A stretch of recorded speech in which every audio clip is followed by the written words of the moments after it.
শালুক ফুলের লাজ নাই, লিখেছেন রাজিয়া রহমান। আদনান গাড়ি থেকে নেমে হাত বাড়িয়ে জিন্স টপস পরা এক মেয়েকে বের করে আনলো। 4 বছর ধরে দেখা শালুকের সব চোখ ভর্তি স্বপ্ন ভেঙে চুরমার হয়ে যেতে আর এক মুহূর্ত সময় লাগলো না। সেই মুহূর্তে আদনান ভাই, শালুকের আদনান ভাইয়ের পাশে এই কে? এরকম হবার তো কথা ছিল না। অথচ আদনান ভাই আসবে বলে শালুক আজ লাল শাড়ি পরেছে। আদনান ভাই তো তাকে বলেছিল বাড়িতে শালুককে একেবারে বউ বউ লাগে। তিনি যেদিন দেশে আসবেন শালুক যেন একটা লাল শাড়ি পরে। আদনান সবার সাথে বিদেশিনীর পরিচয় করিয়ে দিচ্ছে। শালুকের সামনে এসে বলল, meet my lovely little sister. Shaluk, এই তোর ভাবি আশা। যদিও ওর নাম হার্দিকা, তবে আমি ওকে ভালোবেসে আশা বলি। ওর বিদেশি নাম তো সবাই ঠিক করে বলতে পারবে না। হার্দিকা নামের অর্থ জানিস? অর্থ হচ্ছে প্রেমে ভরা একটি হৃদয়। আর তুই তো আরও আগে ওর নাম ভুল উচ্চারণ করবি। এমনিতেই সারা বছর অঙ্ক আর ইংরেজিতে ডাব্বা মারিস। একদমই কথাগুলো বলল আদনান। আদনানের কথা শুনে সবাই হেসে উঠল। লজ্জায় অপমানে শালুকের 2 কান লাল হয়ে গেল।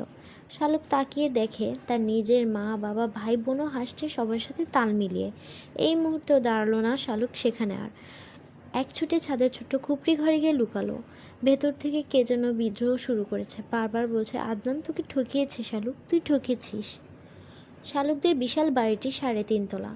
একতলায় 15টা করে রুম, 2 তলায় ছাদের অর্ধেক জুড়ে আছে বিভিন্ন ফুল ফলের গাছ, দোলনা, বসার জন্য বেঞ্চি। তার একপাশে 2টা রুমও আছে, আর অন্যদিকে আছে ছোট্ট একটি খুপড়ি আর 2টা রুমের মাঝখানে বিশাল খালি জায়গা। খুপড়িটা শালুকের একান্ত ব্যক্তিগত। খুপড়ি ঘরে নীল দরজায় কালো মার্কার পেন দিয়ে বড় বড় অক্ষরে লেখা, শালুকের রাজ্যে আপনাকে স্বাগতম। ভেতরে ঢুকে শালুক শাড়িটি খুলে ফেলল। সালোয়ার কামিজ পরে একটি কাঁচি নিয়ে শাড়িটি অসংখ্য টুকরো করে ফেলল কেটে। ক্লাস 10-এ পড়ুয়া শালুকের কাছে মনে হচ্ছে এই মুহূর্তে পৃথিবীতে তার চেয়ে বেশি অসহায় আর অন্য কেউ নেই। একপাল বাচ্চার মধ্যে বড় হওয়া শালুক খুব ছোটোবেলায় টের পেল আদনান ভাই নামক মানুষটাকে তার ভীষণ ভালো লাগে। আদনান ভাই শালুকের নাম ধরে ডাকলে শালুকের ভীষণ লজ্জা লাগতো। এই ভালো লাগা কি শালুক জন্ম দিয়েছে? মোটেও না। আদনান ভাই যেদিন থেকে ওকে হেসে হেসে বলতো, এই ফেলটু শালুককে আমি ছাড়া অন্য কেউ বিয়ে করবে না, সেদিন থেকেই শালুক লজ্জা পেত। সেই লজ্জা ধীরে ধীরে ভালো লাগা থেকে ভালোবাসায় রূপ নিল। সবাই তাকে আদনানের বউ বলে খেপাতো। সেই ছোট বয়সেই শালুক ধরে নিয়েছিল আদনান ভাই তার একান্ত ব্যক্তিগত মানুষ। সেই ধারণা আরও পোক্ত হলো আদনান ভাই বিদেশ যাবার পর। শালুক যখন ক্লাস 8-এ উঠল, আদনান ভাই তো সেদিন তাকে বলেছিল, জেএসসি পরীক্ষায় ভালো রেজাল্ট করতে হবে শালুক, আমার বাচ্চারা নয়তো তোকে ফেলটুস মা বলে খেপাবে। সেদিন আদনান ভাইয়ের কথা শুনে শালুক কল কেটে দিয়েছিল। এই লোকটা এত লজ্জা দিয়ে কথা বলতে পারে। সেই মানুষের পাশে আজ অন্য মেয়েকে দাঁড়িয়ে ফার্দিকা নামের একটা মেয়েকে নিয়ে এলো আদনান ভাই। শালুকের কেমন দম বন্ধ লাগছে। অনুভূতিতে আজ সবচেয়ে বড় আঘাত লেগেছে। কিশোরী মনের প্রলয়ঙ্কারী ভালোবাসা আদনান বুঝল না। বিছানায় উপর হয়ে শুয়ে শালুক অঝরে কাঁদল। শালুকের সেই কান্নার একমাত্র সাক্ষী ছিল নীল আকাশ। এই নীল আকাশ সব কিছুর সাক্ষী। সেদিনও এই আকাশ সাক্ষী ছিল যেদিন আদনান ভাই তাকে বলেছিল, আমার শালুকটা আজ কত বড় হয়েছে কে জানে, চুমু খাওয়ার মতো বড় হয়েছে কি। বৈশাখ মাস শুরু হয়েছে। হঠাৎ করেই নীল আকাশ কালো হয়ে গেল। শালুকের অশান্ত মনের মতো আকাশটাও মুহূর্তে অশান্ত হয়ে গেল। কিছুক্ষণের মধ্যেই ঝমঝমিয়ে বৃষ্টি নামলো। শালুক বৃষ্টিতে ভিজতে পারে না, বৃষ্টির পানিতেও অ্যালার্জি আছে। জানালায় কাচের এপাশে দাঁড়িয়ে শালুক চোখের জল বিসর্জন দিচ্ছে আর তার ব্যথায় ব্যথিত হয়ে আকাশ ও সমানতালে বর্ষণ চালিয়ে যাচ্ছে। কিছুক্ষণ পরেই শালুক দেখতে পেল আদনান ভাই মেয়েটার হাত ধরে ছাদে চলে এসেছে। দুজনে মিলে হাত ধরাধরি করে বৃষ্টিতে ভিজছে। শালুকের বুকের ভিতরে আগুন জ্বলে উঠল।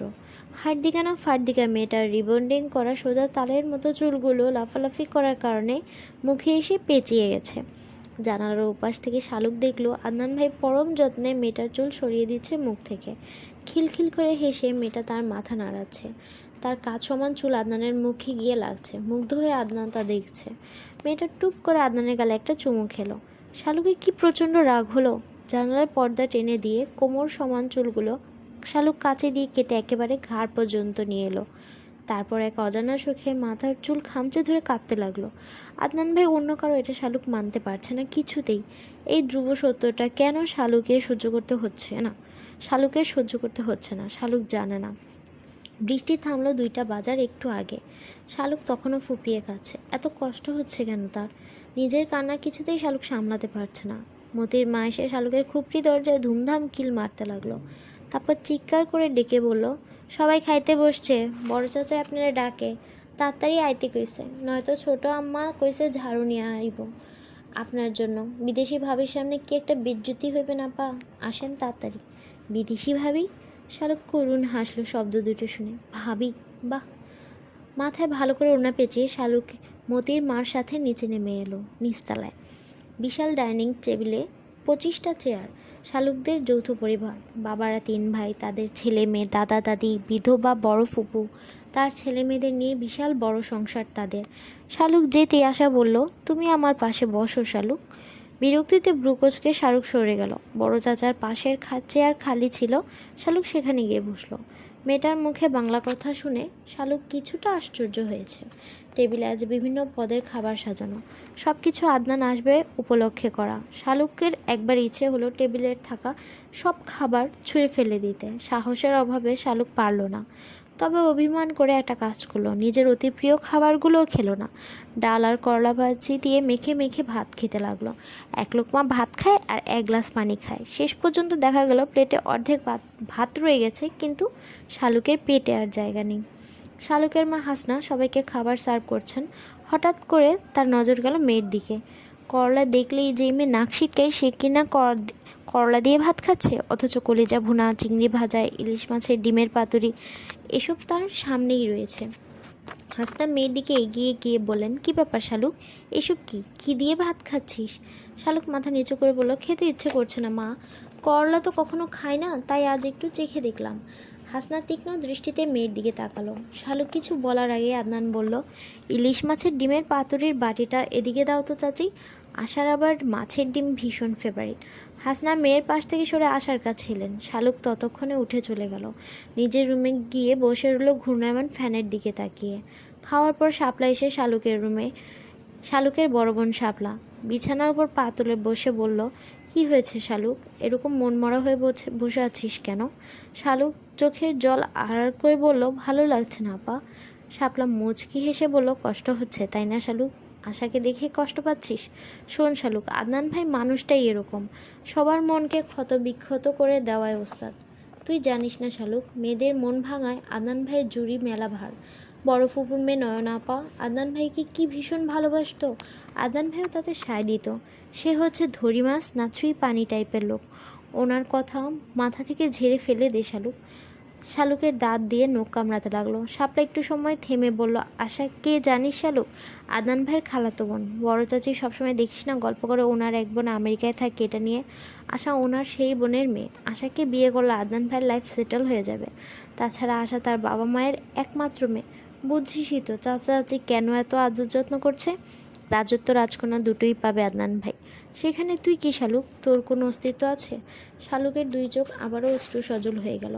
শাপলা বোনকে টেনে নিল। শব্দ না কান্না করলেও শালুক টের পেল আপাও কাছে তার সাথে। বিকেলে চায়ের আসরে সবাইকে ডাকা হলো।